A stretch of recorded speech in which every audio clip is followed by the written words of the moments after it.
Good morning, everybody. Today is Monday, March 20th, 1 hour and counting before the market opens. And I want to welcome you to the motherfucking circus that we call the stock market and our economy, both micro and macro within our borders and outside of our borders. Yesterday, I put out a tweet about Credit Suisse being bought out by UBS. Now, I know that it's not Credit Suisse, it's Credit Suisse. I can't pronounce the word. I'm from Brooklyn. Deal with it or leave my channel. When I put out the tweet, my man Max says, hey, Adam, can you please go into detail about this and make an economics video that nobody's going to watch? And I said, sure, Max, I got you. Not a problem. I'll make a video that no one's going to watch. Let's talk about the buyout. Yesterday, it was reported that the buyout was going to be over $2 billion. The final number converted from Swiss francs to US dollars is $3.2 billion. UBS is going to offer one UBS share for 22.4 shares of Credit Suisse. This is backed by the Swiss government, and the Swiss government is actually going to absorb $9.7 billion in losses. They're just going to take the losses and they're going to eat it themselves. They are also extending a $108 billion credit line to UBS as needed in the future.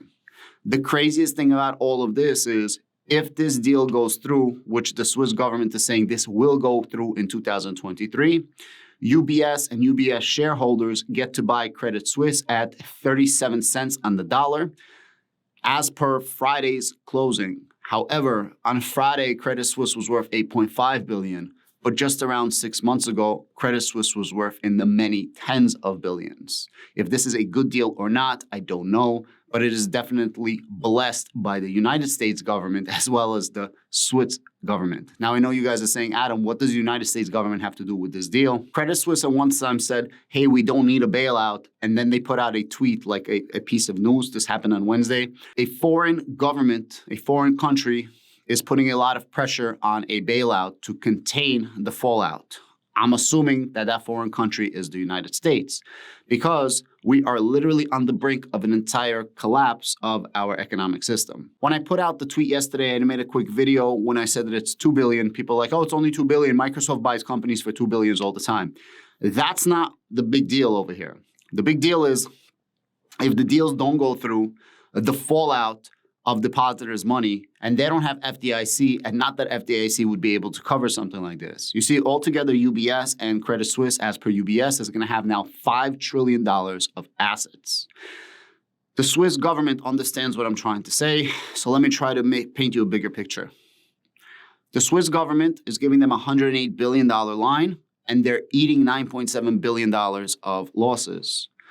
The Swiss GDP is $808 billion.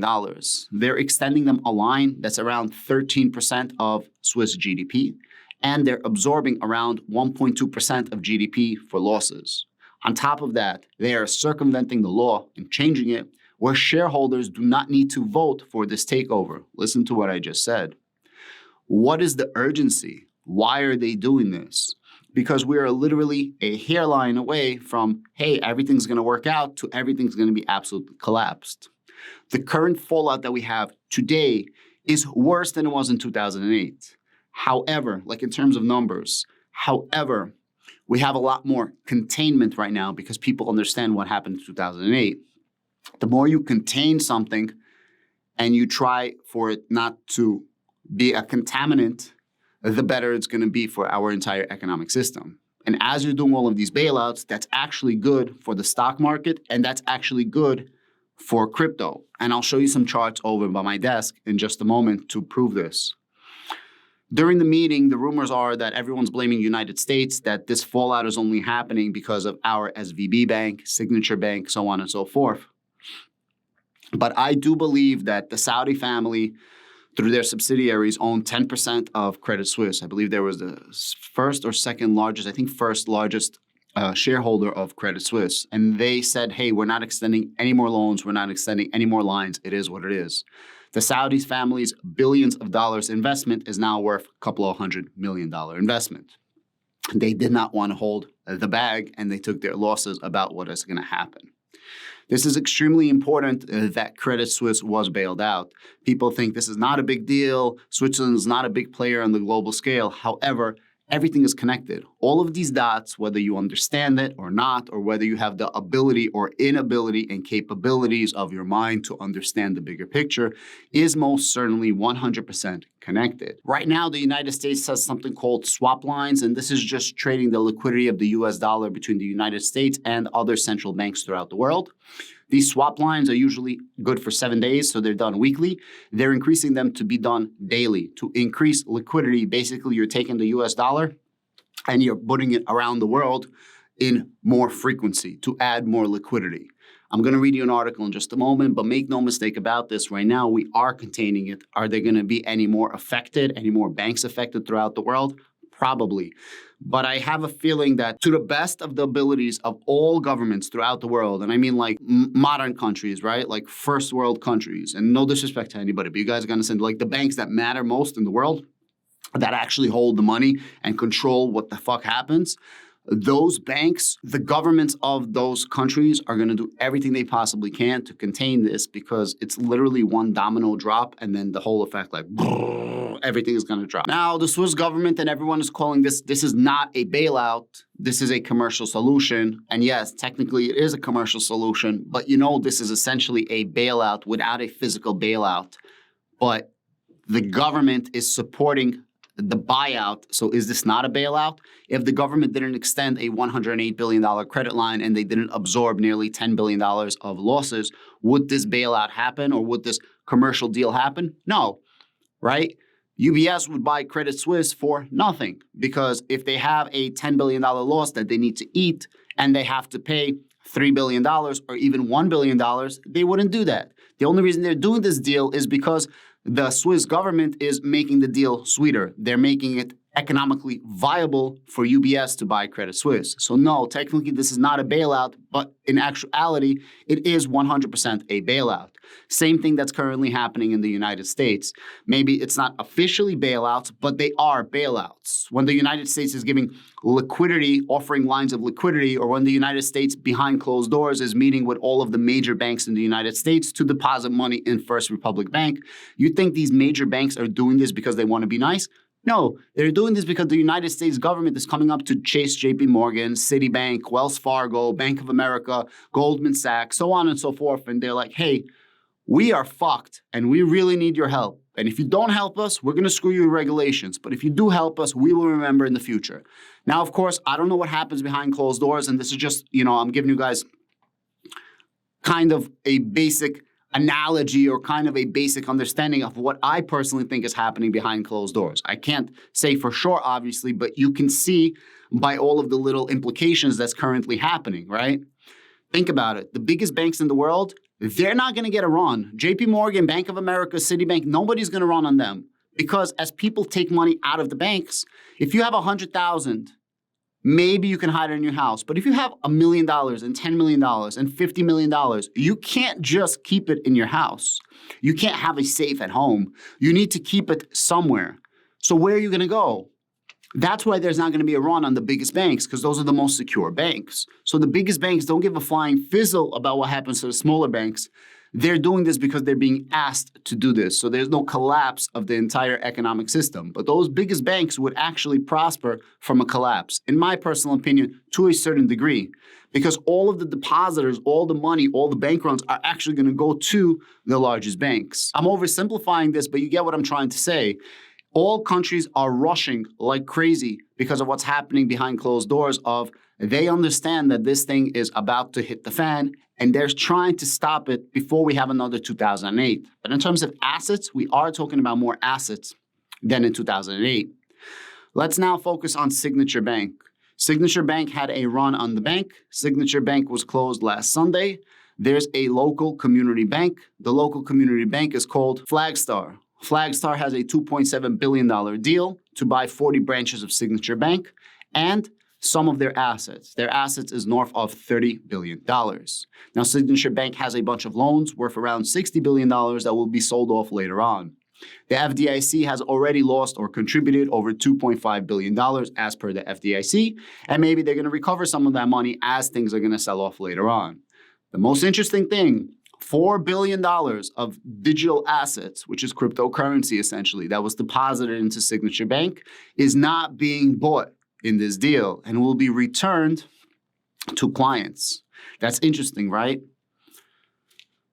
Signature Bank rumored to be forced into a sellout, a closure, a takeover by FDIC. Signature Bank is the second largest bank and one of essentially 3 banks that deal with cryptocurrency. Silvergate Bank done, which is the main bank that deals with cryptocurrency. Signature Bank, which is the second main bank, now does not deal with cryptocurrency. They're being bought out by Flagstar, does not deal with cryptocurrency. And you're going to try to tell me that this is not some type of attack on crypto. I'm not saying this whole collapse is, because of crypto, but I'm saying there is a coordinated attack on cryptocurrency. You could see it. I mean, it's right before our eyes. But a shout out, at least Signature Bank is going to be taken over. At least people are not going to lose their jobs. I actually know some people that work in Signature Bank, so I'm very, very happy that they are going to be working. Let's go over to my desk. I want to show you guys some charts. This is a press release by the Federal Reserve. A coordinated central bank action to enhance the provision for US dollar liquidity. Starting today, the Bank of Canada, the Bank of England, the Bank of Japan, the European Central Bank, the Federal Reserve, and the Swiss National Bank are today announcing a coordinated action to enhance the provision of liquidity via the standing US dollar liquidity swap line arrangements.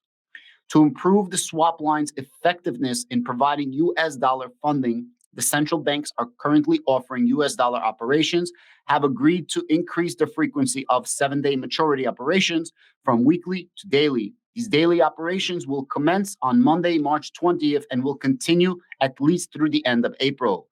The network of swap lines among the central banks is set of available standing facilities and serve as an important liquidity backstop to ease strains in global funding markets, thereby helping to mitigate the effects of such strains on supply of credits to household businesses. Quite simply, the US dollar is the reserve currency of the world, and they're trying to swap the US dollar more frequently. So they're trying to get the money in circulation, right? Do more with the money that you have.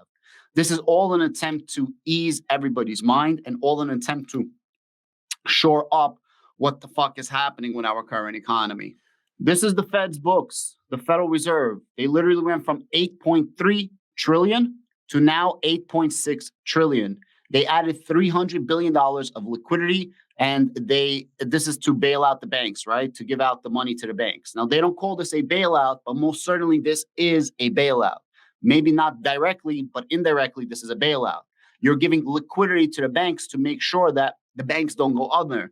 You're not bailing out the banks, but you're bailing out the depositors. Without you stepping in, the system would collapse. I'm not saying it's a wrong thing. I'm actually agreeing that this should be done, but let's call a spade a spade. This most certainly is a crisis that we have right now that we're trying to contain. Now, a lot of people are saying, hey, this 300 billion is not quantitative easing. It's something else. It's not dumping money into the economy. I don't believe so. They're giving money to the banks. The banks give money to they're giving money to the banks, and the banks are feeding the economy. That's the way it works. It trickles down. It might not be the same thing that we had during coronavirus. However, this most certainly is quantitative easing. Because we have that, this is the CME FedWatch.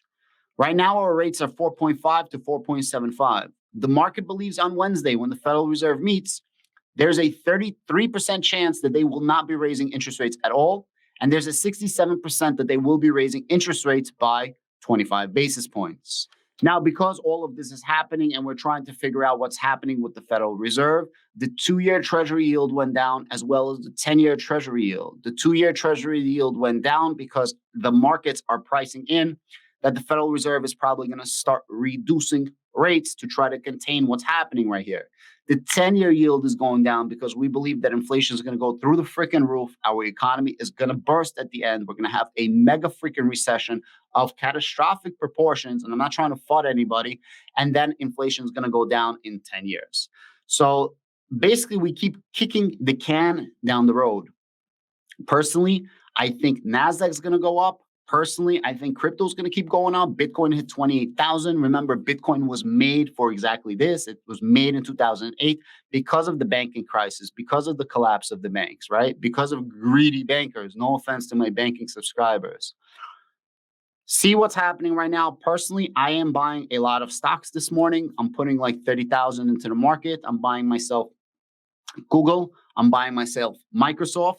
I'm buying myself a little bit more Tesla. I'm buying myself a little more Palantir, and I'm buying myself a little bit more HIMS. But a lion's share is going into Google, and a lion's share is going into Microsoft. The reason why Google and Microsoft is because of this AI war. And if the market doesn't turn out the way that I think it's going to turn out, I still believe that those companies are not going to give up too many gains because of this war. But they did have a nice little run up recently of around 10%.